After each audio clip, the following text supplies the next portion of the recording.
എല്ലാ ആളുകൾക്കുമുള്ളത് ഹബീബാണ്. നബി സല്ലല്ലാഹു അലൈഹി വസല്ലം തങ്ങളെ ജീവനു തുല്യം സ്നേഹിച്ചുപോയി മഹാന്മാരെല്ലാം.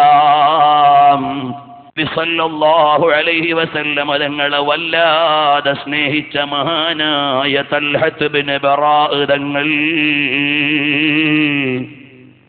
അവിടുന്നതാ നബി സല്ലല്ലാഹു അലൈഹി വസല്ലം തങ്ങളുടെ മുമ്പിൽ വാപ്പാനെ കൊല്ലാൻ സമ്മതം പറഞ്ഞ സ്വഹാബി രോഗിയായി കിടക്കുകയാണ്. അപ്പോഴാണ് നബി സല്ലല്ലാഹു അലൈഹി വസല്ലം തങ്ങൾ കാണാൻ വരുന്നു തൽഹത്ത് ഇബ്നു ബറാഅ തങ്ങളെ. പക്ഷേ രോഗി ഉറങ്ങുകയാണ്. ഉറങ്ങുന്ന രോഗിയെ ഉണർത്താൻ നബി തങ്ങൾ സമ്മതിച്ചില്ല. ഒന്ന് നോക്കി നിന്നിട്ട് പറഞ്ഞു, അഹ്ലുകാരെ, ഇത് തൽഹത്തിന്റെ അവസാനത്തെ രാത്രിയാണ്. തൽഹത്തിന് വഫാത്താകാൻ പോവുകയാണ്. ഇത് പറഞ്ഞിട്ട് നബി സല്ലല്ലാഹു അലൈഹി വസല്ലം തങ്ങൾ വഔസാ അഹ്ലഹു, കുടുംബക്കാരോട് പറഞ്ഞു, ഇദാ അഫാഖ, തൽഹത്ത് ഉണർന്നാൽ ഒരാളെ എൻ്റെ അടുക്കലേക്ക് അയക്കണം, ഞാൻ വന്ന് കണ്ടോളാം. അറിയുമോ തൽഹത്ത് ഇബ്നു ബറാഅ തങ്ങൾ കുറെ കഴിഞ്ഞിട്ട് ഉണരുന്ന സമയത്ത് ചോദിക്കുന്നു, ഇവിടെ നബി സല്ലല്ലാഹു അലൈഹി വസല്ലം തങ്ങളെ കാണാൻ വന്നു എന്ന് പറഞ്ഞപ്പോ തൽഹത്ത് തങ്ങളുടെ ചോദ്യമാണ്, അസാറനി റസൂലുള്ളാഹി, നബി സല്ലല്ലാഹു അലൈഹി വസല്ലം തങ്ങൾ എന്നെ കാണാൻ വന്നിരുന്നു. ഉടനെ അവിടുന്ന് തൽഹത്ത് തങ്ങളോട് പറയുന്നു, അതേ നഅം, നബി സല്ലല്ലാഹു അലൈഹി വസല്ലം തങ്ങളെ കാണാൻ വന്നിരുന്നു. എന്നിട്ട് എന്താണ് പറഞ്ഞത്? തൽഹത്തെ, ഇത് അവസാനത്തെ രാത്രിയാണെന്ന് പറഞ്ഞു. എന്നിട്ട് നിങ്ങൾ ഉണരുന്ന സമയത്ത് ഒരാളെ അങ്ങോട്ട് വിടാൻ പറഞ്ഞു. തൽഹത്തെ, ഈമാനുള്ള മുഅ്മിനീങ്ങളോട് പറയട്ടെ, ആ സമയത്ത് തൽഹത്ത് തങ്ങൾക്കറിയാം ഇത് അവസാനത്തെ രാത്രിയാണ്. തൽഹത്ത് റളിയല്ലാഹു അൻഹുവിനറിയാം ഇനി ദുനിയാവിലില്ല. പക്ഷേ അഹ്ലുകാരോട് പറഞ്ഞു, ഈ പാതിരാത്രി സമയത്ത് റസൂലുള്ളാഹിനെ വിളിക്കാൻ ആളെ വിടണ്ട. എന്തേ തൽഹത്തെ ആളെ വിടണ്ട എന്ന് പറയുന്നത്? നബി സല്ലല്ലാഹു അലൈഹി വസല്ലം തങ്ങൾ ഈ സമയത്ത് പുറത്തിറങ്ങിയാൽ ഇന്നി അഖാഫു അലൈഹിൽ യഹൂദ് ഔ സൽഅത ദാബ്ബ ഔ യുസീബഹു ശൈ.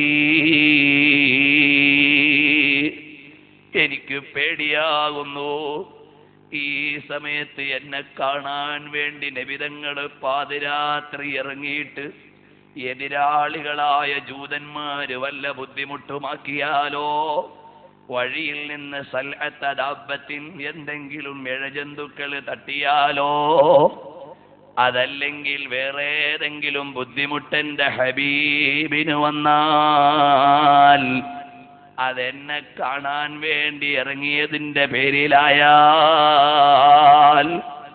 എനിക്ക് സഹിക്കില്ല. അതുകൊണ്ട് ഈ സമയത്ത് വിളിക്കേണ്ടതില്ല. അതാണ് സ്വഹാബത്തിന്റെ അദബ്, അതാണ് സ്വഹാബത്തിന്റെ ബഹുമാനം. തൽഹത്ത് എന്നവര് വഫാത്തായി. രാവിലെ സ്വഹാബികൾ പറഞ്ഞു, നബിയേ, തൽഹത്ത് വഫാത്തായി പോയി റളിയല്ലാഹു അൻഹു.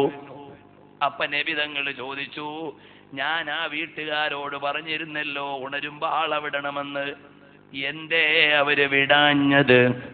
അപ്പൊ അവര് വന്ന് പറഞ്ഞു, നബിയേ, ഞങ്ങൾ വരാൻ നേരം തൽഹത്ത് സമ്മതിച്ചില്ല. ഞങ്ങളോട് പറഞ്ഞു, ഈ അസമയത്ത് നബി തങ്ങളെ വിളിക്കാൻ പോയിട്ട് തങ്ങൾക്ക് വല്ല ബുദ്ധിമുട്ടും വന്നാൽ അതെനിക്ക് സഹിക്കില്ലെന്ന് പറഞ്ഞു നബിയേ. ഉടനെ നബി സല്ലല്ലാഹു അലൈഹി വസല്ലം തങ്ങൾ ആ സ്വഹാബിയുടെ സ്നേഹവും ബഹുമാനവും കണ്ടറിഞ്ഞിട്ട് ഒരൊറ്റ ദുആയാണ്, എന്റെ തൽഹത്തിനെ സ്വീകരിക്കണേ അല്ലാഹ്. യദ്ഹകു ഇലൈക വതദ്ഹകു ഇലൈഹി. അല്ലാഹുവേ, തൽഹത്ത് സന്തോഷത്തോടെ അല്ലാഹനെ കാണുകയും അല്ലാഹു തൃപ്തിയോടെ സ്വീകരിക്കുകയും ചെയ്യുന്ന അവസ്ഥ എന്റെ തൽഹത്തിന് നൽകണേ അല്ലാഹ് എന്ന് നബി സല്ലല്ലാഹു അലൈഹി വസല്ലമ തങ്ങൾ ദുആ ചെയ്യുന്നു. അല്ലാഹ് സ്വീകരിച്ചു പോയില്ലേ മുഅ്മിനീങ്ങളെ? അതുകൊണ്ട് നബിതങ്ങൾക്ക് വേദനിക്കുന്ന രൂപത്തിൽ നമ്മുടെ വ്യക്തിജീവിതമുണ്ടായിക്കൂടാ. കള്ളു കുടിക്കുമ്പോ വേദനിക്കുന്നത് നബിതങ്ങളാണ്. നമ്മൾ തോന്നിവാസം ചെയ്യുമ്പോ വേദനിക്കുന്നത് നബി സല്ലല്ലാഹു അലൈഹി വസല്ലം തങ്ങൾക്കാണ്. ഈ സ്നേഹപ്രപഞ്ചത്തിലെ റസൂലുള്ളാഹിന്റെ മദ്ഹ് കേൾക്കാൻ ഇവിടെ ഒരുമിച്ച് കൂടുന്ന ചെറുപ്പക്കാരെ, ഈ മജ്ലിസിന്റെ ബറക്കത്ത് കൊണ്ട് റസൂലുള്ളാഹിനെ കണ്ടിട്ട് മരിക്കണം. അത് നിയ്യത്ത് ചെയ്യണം. ഒരൊറ്റ വൃത്തികെട്ട സിനിമയിലേക്കും ഈ ജീവിതത്തിൽ മടങ്ങാൻ പാടില്ല. അന്യ പെണ്ണിനെ മനസ്സിൽ പേറി നടക്കാൻ പാടില്ല. പെങ്ങളെ ഔറത്ത് മറയ്ക്കാതെ പുറത്തിറങ്ങാൻ പാടില്ല.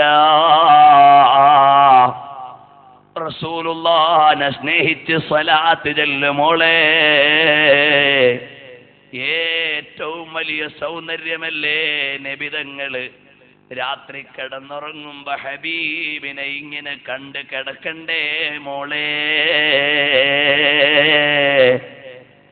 എല്ലാവരെക്കാളും സ്നേഹിക്കുന്ന റസൂലുള്ളാഹിനെ കണ്ടിട്ട് ഈ ജീവിതമങ്ങ് ആസ്വദിച്ചിട്ട് അവസാനം മരിക്കുന്ന ദിവസം പെരുന്നാൾ ദിവസം പോലെ സന്തോഷിക്കാൻ കഴിയണം. അതല്ലേ അല്ലാഹുമ്മ ജഅൽ ഖൈറ അയ്യാമിനാ യൗമ നൽഖാക്. എല്ലാവരും കരയുമ്പോ മരിക്കുന്ന എനിക്ക്, മരിക്കുന്ന നിങ്ങൾക്ക് ആ ദിവസമായിരിക്കണം ഏറ്റവും നല്ല ദിവസം.